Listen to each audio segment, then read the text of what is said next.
Yolanda de la Torre Valdés, del Grupo Parlamentario del Partido Revolucionario Institucional, para presentar un proyecto de decreto que reforma y adiciona diversas disposiciones de la Ley para el Desarrollo de la Competitividad de la Micro, Pequeña y Mediana Empresa.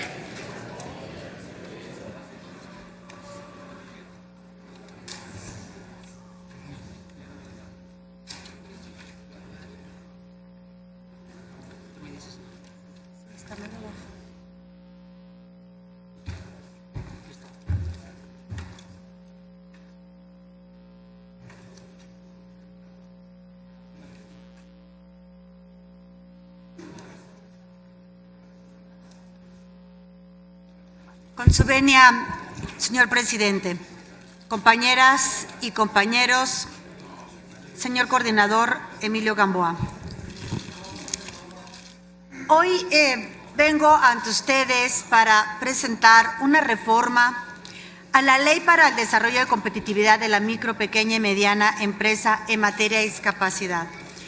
Y es parte de una serie de reformas que he estado presentando en las últimas semanas y otras más que vendrán en las siguientes, porque estoy convencida que en este país hemos avanzado mucho en materia de discapacidad.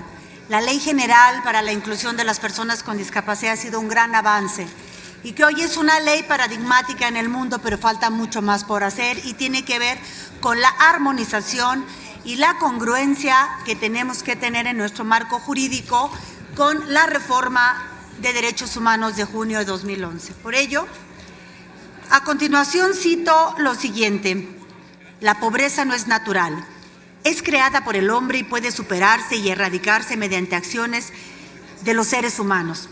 Y erradicar la pobreza no es un acto de caridad, es un acto de justicia. Nelson Mandela. Las personas con discapacidad que se encuentran en una severa desventaja en cuanto a la participación económica, el acceso al empleo y al emprendimiento, según la ENID 2012, hay una presencia más alta de hogares de personas con discapacidad de menos ingresos. Las personas con discapacidad tienen una presencia menor en los hogares de mayor ingreso. Las personas con discapacidad en los hogares de más bajo ingreso tienen una mayor presencia. Desgraciadamente hay una relación entre pobreza y discapacidad. Los hogares de personas con discapacidad reportan menos ingresos por trabajo que en aquellos sin discapacidad. El 86% de la población con discapacidad tiene como máximo estudios de la educación básica. La tasa de participación económica de la población con discapacidad es de 29.9%, o sea, 1.6 millones de personas, contra el 53.7% de las personas sin discapacidad. Esto evidencia la desventaja de las personas con discapacidad en la inclusión laboral. Asimismo, el censo nos dice que de cada 100 personas, 22 que trabajan, que logran incorporarse, de esas pocas que logran incorporarse, de 100, 22 lo hacen como trabajadores en actividades elementales y de apoyo. 18 son trabajadores agrícolas, 16 laboran en tareas de comercio, 14 son artesanos, 10 profesionistas y técnicos, 8 realizan tareas de servicios personales y vigilancia, 6 trabajan como operadores de maquinaria, 3 como auxiliares administrativos y 2 son funcionarios, directores o jefes. La gran mayoría tiene un perfil ocupacional de baja cualificación. Asimismo, en términos de su ocupación, diríamos que de manera general, 39 son empleados u obreros, 38 trabajan por su cuenta y 6 son jornaleros o peones, igual que 6 ayudantes, 5 trabajan para la familia sin pago alguno y 3 son tan solo 3 patrones o empleadores. Como destacan los datos, existen más trabajadores con discapacidad que se autoemplean y menos como empleados u obreros, lo que puede estar relacionado con las dificultades que enfrentan para su inclusión laboral, obligándolos a realizar actividades por su cuenta. Y mucho tiene que ver, compañeros, que muchas personas ni siquiera pueden salir de su casa porque ni siquiera hay un transporte que les permita llegar a otros lugares. Es importante que los grupos vulnerables accedan al emprendimiento y al empleo de igualdad en condiciones para superar la adversidad e inequidad a la que están expuestos.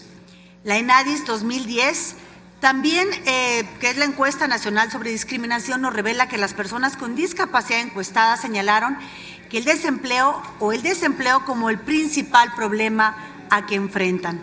Los datos y referencias anteriores revelan la situación del emprendimiento y el acceso al empleo por parte de las personas con discapacidad, pero igual para las personas adultas mayores. Las pequeñas, medianas y microempresas son consideradas como el elemento fundamental de la economía interna de los países, con economías enfocadas a los mercados, al mercado tal como se muestra. En México, las pequeñas y medianas empresas, pymes, constituyen el 99.8% del total del universo de empresas. Según INEGI, en 2004 generan el 72% de la fuerza laboral. Es decir, los programas que vinculan a los grupos vulnerables con el acceso al empleo formal, permanente y digno, tendrán que involucrar por necesidad a las pymes, aplicando acciones no solo encaminadas a la contratación particular de personas con discapacidad, sino a su empoderamiento a través del emprendimiento. En razón de todo esto expuesto, se propone reformar la Ley para el Desarrollo de la Competitividad de la Micro, Pequeña y Mediana Empresa. Se considere como objeto de esta ley la inclusión laboral de personas con discapacidad, indígenas, adultos mayores en las pymes.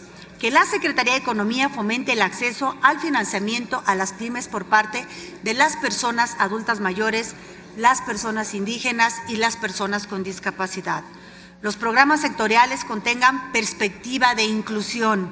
Que la ejecución de las políticas públicas y acciones de las pymes debe promover la inclusión laboral de las personas con discapacidad, la accesibilidad a los centros laborales y la sensibilización del personal sin discapacidad. Los accesos al financiamiento público y privado a las pymes deberán priorizar a las mujeres, a las personas adultas mayores, a las personas indígenas y a las personas con discapacidad. Es cuanto, señor presidente. Muchas gracias, compañeros. Muchas gracias, diputada. Túrnese a las Comisiones Unidas de Atención a Grupos Vulnerables y de Estudios Legislativos, primera de la Cámara de Senadores.